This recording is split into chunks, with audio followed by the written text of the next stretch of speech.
Bismillah, assalamualaikum warahmatullahi wabarakatuh. Alhamdulillah wassalatu wassalamu ala rasulillah wa ala alihi wa sahbihi wa man wala. Wa la hawla wa la quwata illa billahi amma ba'd. Hadis yang ke-126 dari Sumayyi Maula Abi Bakr ibn Abdurrahman ibn al-Harith ibn Hisham dari Abu Saleh As-Samman dari Abu Hurairah radhiyallahu anhu, dalam hadis yang cukup panjang, bahwa orang-orang fakir dari kalangan muhajirin mendatangi Rasulullah sallallahu alaihi wasallam dan berkata, "Ya Rasulullah, dhahaba ahlud duthuri bil ujbi darajatil ula wa na'imil muqim."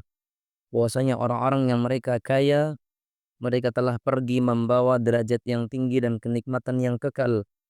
Maka Rasulullah SAW bertanya kepada mereka, "Mengapa demikian?" Maka mereka berkata, "Mereka salat sebagaimana kami salat, mereka puasa sebagaimana kami berpuasa, namun mereka mampu bersedekah dan kami tidak bisa bersedekah. Mereka juga membebaskan budak dan kami tidak bisa membebaskan budak." Maka Rasulullah Shallallahu Alaihi Wasallam bersabda, "Maukah aku ajarkan kepada kalian sesuatu yang dengannya kalian bisa menyusul orang-orang yang telah mendahului kalian tersebut dan mendahului orang-orang yang di bawah kalian, dan tidak ada seorang pun yang lebih utama dibandingkan kalian kecuali yang mereka melakukan seperti apa yang kalian lakukan." Maka mereka berkata, "Tentu wahai Rasulullah." Maka kemudian Rasulullah bersabda, "Hendaklah kalian bertasbih, bertahmid, bertakbir di setiap selesai salat sejumlah 33 kali." Kemudian kata Nabi Shallallahu Alaihi Wasallam, kata Abu Saleh, maka orang-orang miskin dari kalangan muhajirin kembali berkata, "Ya Rasulullah, saudara-saudara kami pemilik harta, jika mereka mendengar apa yang kami lakukan, maka mereka pasti akan melakukan hal tersebut. Akhirnya kami pun tetap akan ketinggalan dari mereka." Maka Rasulullah berkata, "Dzalika fadlullahi yu'tihi may yasha." Itu adalah karunia Allah yang diberikan kepada siapapun yang dikehendakinya.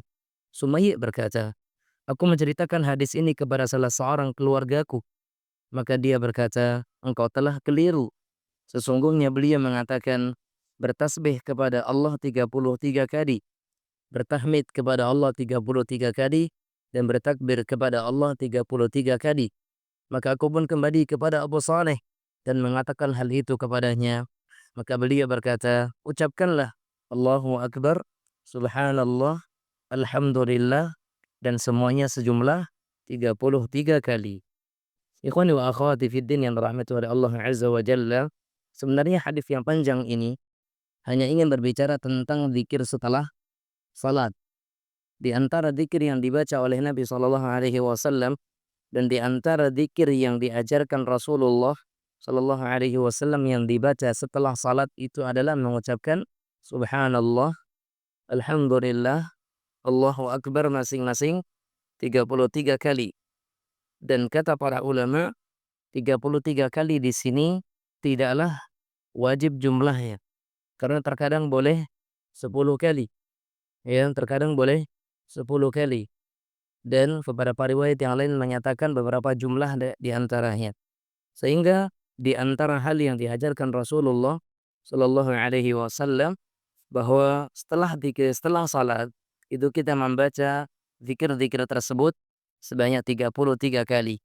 Dan kalau kita lihat kepada riwayat di sini, maka ada kalanya tasbih itu dinomor duakan, takbir dinomor pertamakan.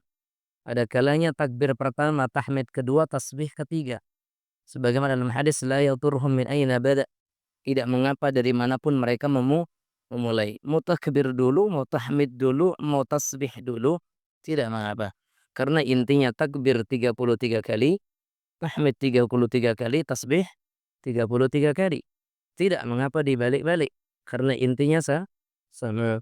Sebagaimana dari Sumayyi menyatakan, bertakbir 33 kali, bertasbih 33 kali, dan bertahmid 33 kali. Urutannya takbir, tasbih, tahmid.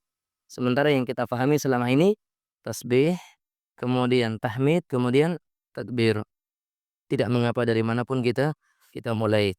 Kemudian dalam hadis ini terdapat faedah bagaimana antusiasme para sahabat radhiyallahu anhum untuk berlomba-lomba di dalam menaikkan derajat mereka di sisi Allah. Lihat tadi, orang-orang miskin mereka iri, dan iri di sini adalah iri yang dibolehkan, ghibthah namanya. Iri yang dibolehkan. Mereka menyatakan orang-orang yang kaya mereka sudah mendahului kami, pergi membawa derajat yang tinggi dan surga yang kekal, nikmat yang kekal. Sementara kami orang-orang miskin, apa yang kami dapatkan? Ketika diajarkan suatu zikir, mereka mengatakan orang kaya-kaya itu ketika mereka tahu mereka akan mengamalkannya. Jadi kapan kami bisa mengungguli mereka?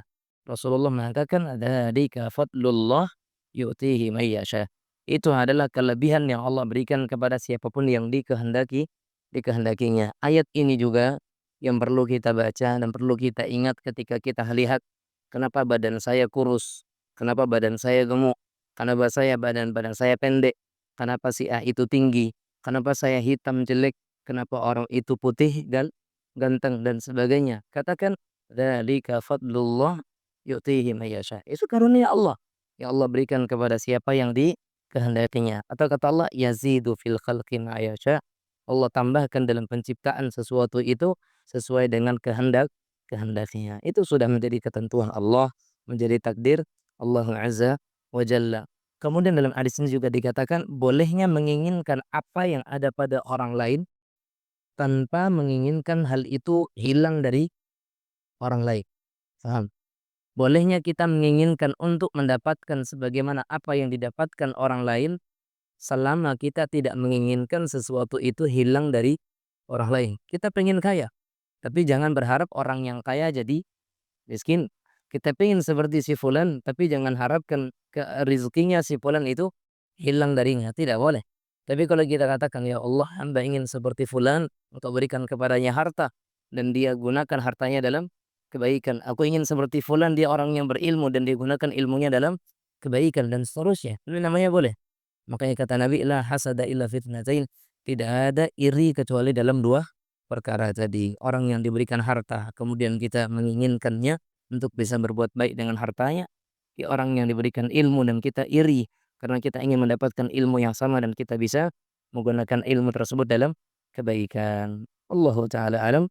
Ini faedah yang bisa kita ambil daripada hadis ini. Wassallallahu wasallam ala nabiyina Muhammad wa ala alihi wa sahbihi wasallam. Walhamdulillahi rabbil alamin. Wabillahi taufiq. Wassalamualaikum warahmatullahi wabarakatuh. Ya Bunaya Muslim Store, siap menemani hijrahmu.